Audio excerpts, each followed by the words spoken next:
sampai ada masa ketika tidur kita mikir ngapain sih saya S3 gitu. Sampai menyesali ngapain sih ngambil S3 gitu kan. Coba ngambil S2 aja selesai kerja, hidup happy di Indonesia. Tapi ngapain sih S3? Kadang-kadang apa ini langkah yang benar dalam hidup saya gitu. Ketika gagal sedikit aja, aduh, udah tahun ketiga nih.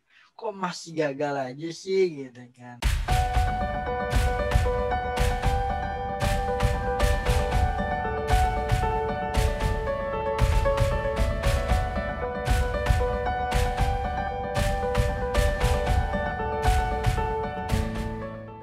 Assalamualaikum warahmatullahi wabarakatuh. Hari ini aku akan ngebahas bareng salah satu dosen UI. Nah, dulu dia pernah kuliah di sini dan kita bakal ngobrol-ngobrol. Alhamdulillah baik. Amang, Alfian. Benar. Alhamdulillah. Bentar, saya ganti background dulu. Ini background yang boleh deh. Sekarang ayo mulai. Bismillahirrahmanirrahim. Alfian, dulu ke Jerman tuh tahun berapa? Ke Jerman itu tahun 2012. Waktu awalnya itu dulu memang negaranya Jerman atau ke beberapa negara waktu daftar untuk waktu daftar ada banyak. Pokoknya semua benua pernah dicoba untuk dijajal kecuali Arktik, Antartika dan Afrika. Terus nyangkutnya ada di Jerman. Nyangkutnya di Jerman. Jadi di Eropa pun ngirim banyak juga ke Swedia, ke Finlandia, ke Inggris juga kayaknya. Jadi kalau nggak salah ada sekitar lebih dari 20 profesor yang dikirimin email sama saya. Terus yang di Jerman itu saya ngirim ke 5 profesor.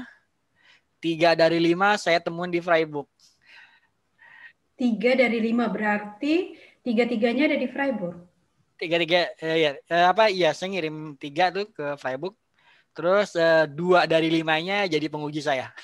Oh, Masya Allah, luar biasa. Ya, jadi di Freiburg saya ngirim ke Michael Kruger, terus ke Elisabeth von Hoff, terus ke Margit Zacharias, 3 orang tuh. Tapi yang jadi penguji Michael Kruger dan Margit Zacharias, karena Elisabeth von Hoff tahun 2015 baru 2016 pindah ke Amsterdam. Gitu. Nah, itu waktu prosesnya awal ke sini gimana? Sebelumnya udah ngebayangin bakal seperti ini gitu. Enggak sih. Oh iya ya, jelas karena kita kan kalau dari niatnya pengen jadi dosen dari master pengen doktor ya.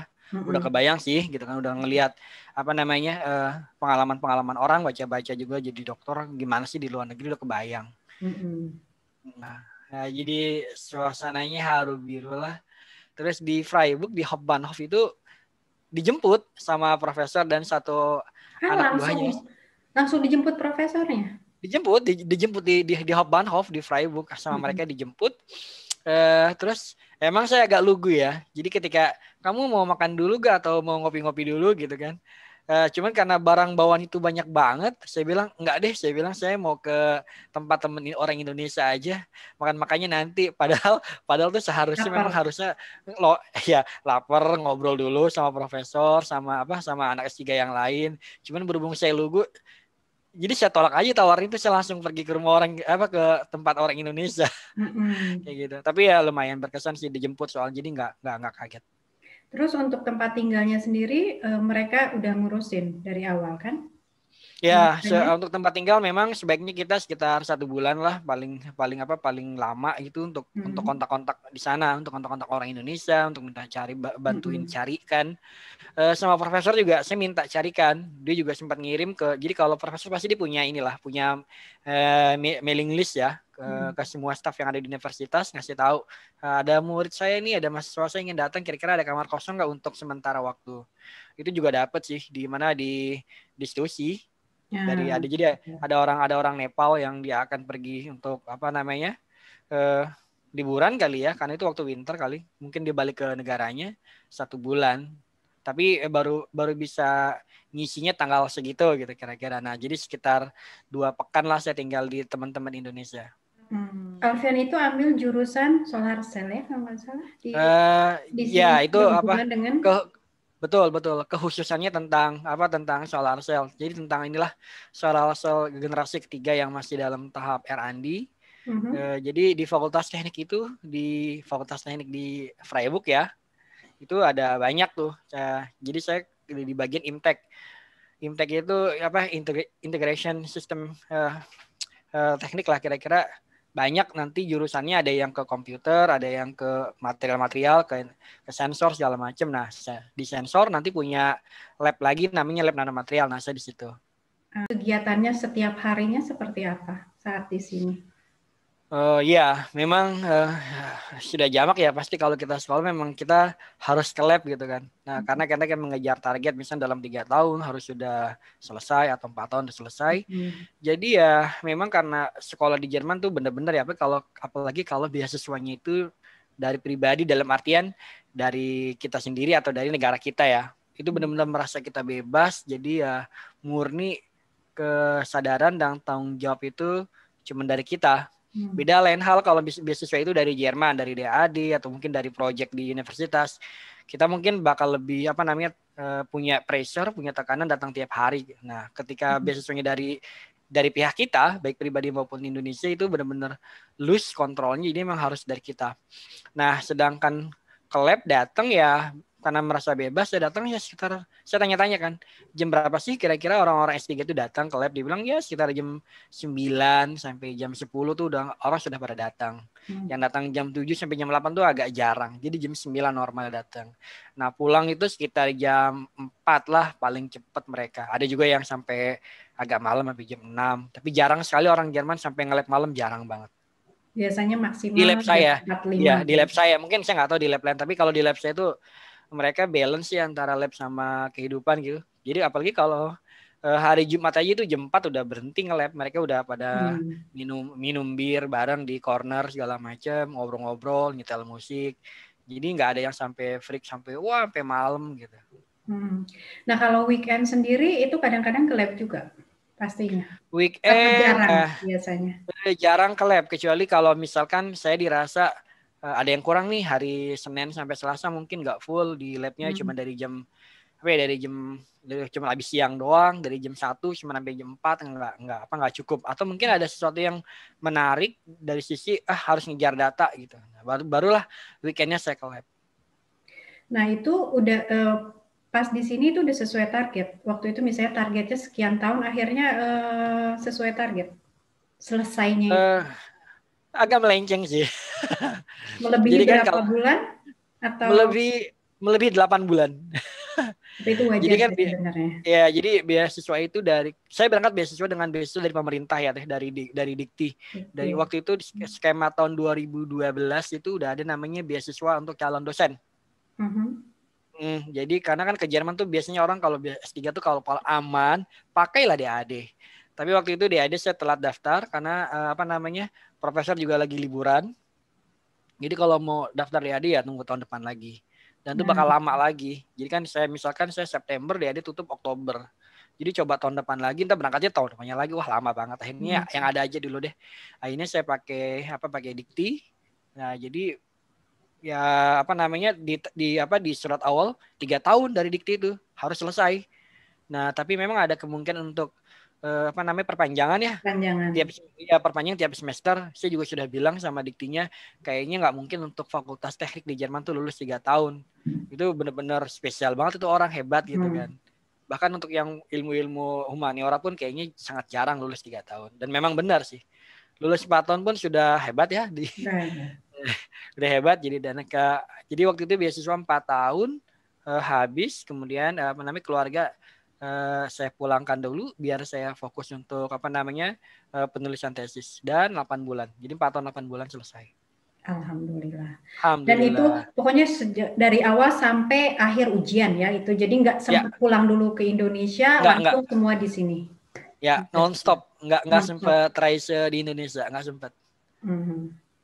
Nah, bukan nggak sempat juga sih, emang karena kurang juga beasiswanya. Oke. Nah, waktu proses yang entah di lab atau dalam pekerjaan itu ada nggak masa-masa di saat misalnya lagi memang adanya kegagalan atau uji coba ini ternyata gagal, saat-saat stres lah di saat itu di tahun keberapa? Misalnya, pasti. Ya, ada.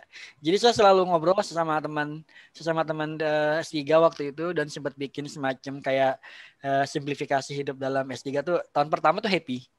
Tahun pertama happy karena dia bakal apa namanya kaget ya, oh ternyata saya ke Eropa gitu kan, oh ternyata kayak gini, Baru dia bakal ngasih happy. tahun penyesuaian Iya, gitu ya. iya penyesuaian happy, dia keliling-keliling ngeliat kota-kota sekitarnya atau mungkin negara-negara sekitar. Itu tahun pertama. Tahun kedua dia mulai oke, saatnya selesai happy-nya, saya mulai harus fokus gitu kan tahun kedua. Nah kadang-kadang di masa tahun kedua itu oke udah mulai nge-lab, udah mulai kenal ini itu. Nah biasanya puncaknya adalah di tahun ketiga. Tahun ketiga itu orang mungkin banyak ya, ini saya nggak mengeneralisasi ya, tapi dari beberapa teman tuh sempat ketawa bareng. Benar ya, tahun ketiga itu tahun-tahun benar krusial banget. Terutama di tahun ketiga itu emang harus sudah selesai eksperimen. Jadi misalkan tahun keempat udah nulis lah gitu kira-kira. Nah tahun ketiga kadang-kadang ada yang masa-masa aduh kok belum dapat manuskrip, belum bisa produce publikasi, belum bikin jurnal, stres tuh mulai tuh, gimana ya. Terus sampai jadi tahun pertama happy, tahun kedua sudah mulai sibuk, tahun ketiga tuh udah mulai sampai ada masa ketika tidur kita mikir ngapain sih saya S3 gitu. Sampai menyesali ngapain sih ngambil S3 gitu kan, coba ngambil S2 aja selesai kerja hidup happy di Indonesia, tapi ngapain sih S3. Kadang-kadang aja apa ini langkah yang benar dalam hidup saya gitu. Dan tuh dan benar-benar tuh mimpi gak enak banget, tidur gak nyaman. Jadi kira-kira tahun ketiga lah yang benar-benar merasa kita down. Eksperimen ada naik turun, bagus jelek, bagus jelek, itu benar-benar di tahun ketiga lah kira-kira teh. Dan ya harus sabar aja. Tahun kedua mungkin ya oke, kita masih eksperimen, masih banyak rasa ingin tahu ya. Jadi kalaupun gagal terus gitu kan. Tapi pas tahun ketiga tuh udah mulai menurun. Iya, sudah takut ketika gagal sedikit aja, aduh udah tahun ketiga nih, kok masih gagal aja sih gitu kan.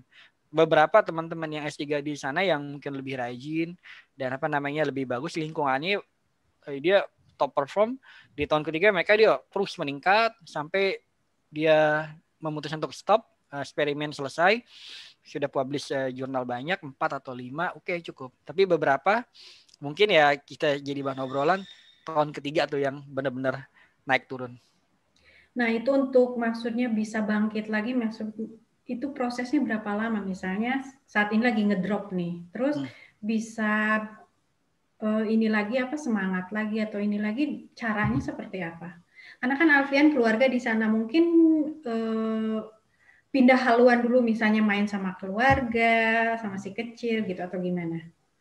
Ya, paling escape yang paling bisa diterima adalah ketika gagal di lab. Misalnya saya bikin solar cell, itu kan di Indonesia kan mungkin alatnya nggak ada ya. Di Jerman tuh benar-benar dikaruniakan fasilitas yang enak ya. Jadi kita dalam satu tempat sekitar 3 kali 2 meter ada glove box, udah alat semua di situ. Kita bisa bikin sel dari mulai sintesis sampai jadi alatnya, sampai jadi device-nya di situ. Jadi seharian lah kira-kira teh.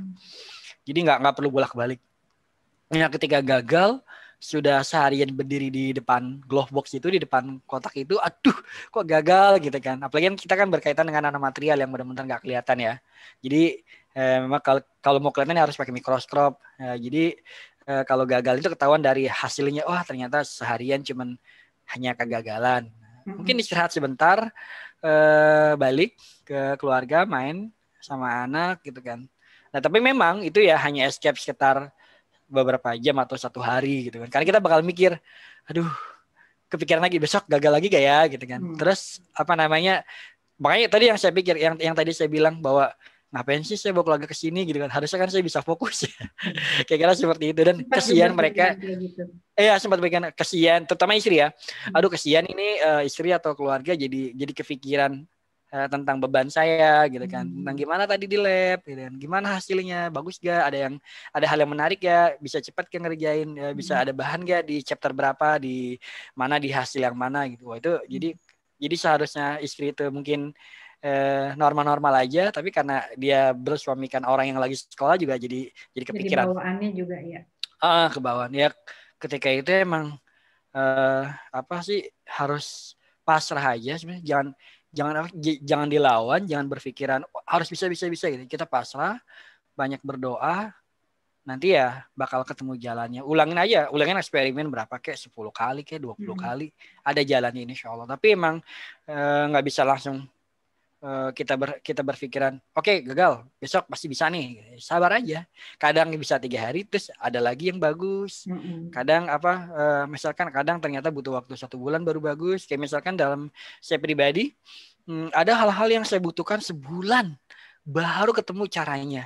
Oh, ternyata kayak gini. Ada juga kadang-kadang yang 3 hari ketemu ide baru, langsung saya eksperimen dalam waktu seminggu dan dapat ide, langsung saya kejar selama 1 bulan dan langsung jadi manuskrip, jadi jurnal. Itu ada yang kayak gitu. Jadi ada ya, ada yang lama, beda-beda gitu ya. Iya, ada yang lama, ada yang lama, ada yang cepat. Ya kita pasrah aja. Kayak yang cepat misalkan ini layak ya dipublish, kata profesor. Oh iya layak, coba dikerjakan. Udah saya kejar itu. Eksperimen cuman sebulan kurang, 3 pekan. 1 pekan itu saking semangatnya ya, saking termotivasi karena udah di tahun ketiga. Jadi tuh papernya di submit ya, ada review segala macam dan publish. Sedangkan yang lainnya tuh butuh waktu lama gitu. Jadi emang nggak bisa dipukul rata, tapi kira-kira ya kitanya harus sabar. Berarti sekitar 4 tahun 8 bulan ya prosesnya semua ya, dari 4 tahun 8 bulan deh. Jadi tanggal 26 Mai 2012 jalan sampai Indonesia 26 September 2012, selesai 26 Mai 2017. Nah, waktu itu proses pas ujian itu gimana?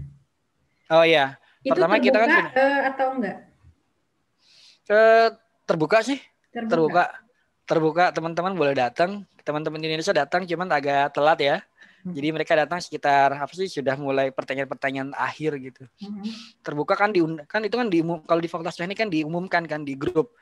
Benar-benar satu teknik bisa ngelihat pengumuman kita bahwa akan ada Alfian Ferdiansyah bakal defense tesisnya di ruang ini jam segini, silahkan datang, kira-kira seperti itu. Waktu itu prosesnya berapa lama? Ini dia, kalau proses itu memang benar-benar tergantung kesiapan atau available-nya dari profesor ya. Kayak misalkan ada penguji ada 4 atau 5 profesor. Nah, jadi kita menyatukan tanggal ke 5 kepala itu sangat sulit tuh. Jadi kayak misalnya saya sama Teh ini janjian aja kan, ada justifikasi Teh jangan hari ini gitu. Nah, ini 5 orang nih sekarang nih. 5 orang, 3 setuju, 2 enggak, 4 setuju, 1 enggak gitu kan. Nah, sekarang keadaan saya waktu itu saya submit tanggal 14 Februari tahun 2017. Saya submit di hari itu. Kemudian saya dapat email dan saya juga dapat WA teman-teman. Kira-kira berapa lama sih? Ya. Paling lama tuh sebenarnya 2 bulan di Freiburg tuh. 2 bulan harus sudah dapat. Iya, paling maksimal di Fakultas Teknik Freiburg tuh 2 bulan harus sudah dapat tanggal. Kemudian saya sudah sampai Februari, Maret, April kok belum ada tanggal juga. Kemudian saya kontak sama sekretariat fakultas, kontak profesor juga biar dia menanyakan ke koleganya kira-kira kapan mereka siapnya. Akhirnya mau nggak mau ada 1 orang profesor diganti, gitu kan, karena biar tanggalnya pas. Dan kita memang harus sabar-sabar dan rajin-rajin nanyain profesor kira-kira kapan saya bisa sidang. Karena saya punya keterbatasan waktu, saya harus selesai. Atau mungkin instansi saya di Indonesia sudah memanggil, beasiswa saya sudah habis. Jadi harus ngasih ke semacam pressure sedikit ke profesor agar dia memikirkan, karena kan bisa jadi kan dia kerjanya banyak ya deh. Jadi nggak kepikiran, disangkanya mahasiswanya oke-oke aja gitu kan. Akhirnya ternyata ketika saya saya ngasih tahu keterbatasan saya, limit waktu saya, terus ada special case, dapatlah jadwal sekitar 19 Mei. Jadi coba dihitung dari 14 Februari dapat saya submit ke fakultas. 3 bulan. 3 bulan. Jadi Maret, April, Februari, Maret, April 3 bulan. Jadi lewat 1 bulan. Jadi 19 Mei saya defense. Nah, setelah selesai itu proses kan Alfian itu setelah itu memang rencana pulang ke Indo kan. Nah, dari proses setelah selesai sampai ke Indo itu ada tenggang waktu berapa lama? Sampai ngurus semuanya prosesnya. Oh iya, benar ngurus. Jadi kan tiap orang beda-beda ya. Ada yang ingin menyelesaikan semuanya di Jerman ya. Jadi ketika kita defense itu mungkin ada yang di negara lain mungkin defense selesai udah langsung dipublish tesisnya. Di Freiburg waktu itu ketika defense ada masukan-masukan dari profesor dan itu harus dijawab sebelum tesis Iya, jadi pas lagi sidang, ya kan profesor nanya segala macam. Ini yang kurang di tesis Anda, tolong dijelaskan. Ini yang kurang, tolong dimasukkan kembali. Butuh klarifikasi kita atau segala macam. Nah itu diberi waktu, Jadi untuk perbaikan-perbaikan gitu. Untuk perbaikan diberi waktu sampai kalau nanti itu sudah diselesaikan, kita masukkan ke tesis kita kasih lagi ke pembimbing kita dan ke para penguji. Para penguji itu melihat, oke, sudah dimasukkan, barulah selesai, dinyatakan selesai, kita berhak mendapatkan ijazah kita. Nah itu waktu itu saya 19 Mei 2017 itu defense. Terus tentu ada feedback dari para profesor di teknik. Semua feedback itu ditampung dulu sama pembimbing, nanti dia akan mendistribusikan ke saya. Alfian, profesor ini menanyakan hal ini. Alfian, di halaman ini profesor, jadi satu tesis itu udah ada pertanyaan para profesor, harus diselesaikan, dijawab. Tapi karena saya pengen pulang buru-buru karena ingin mengejar kangen sama keluarga ya. Terus beban di pundak itu hilang, bener-bener sekitar ya sepertiganya lah ketika kita submit. Pressure muncul lagi ketika sudah tahu tanggal untuk sidang. Wah, deg-degan.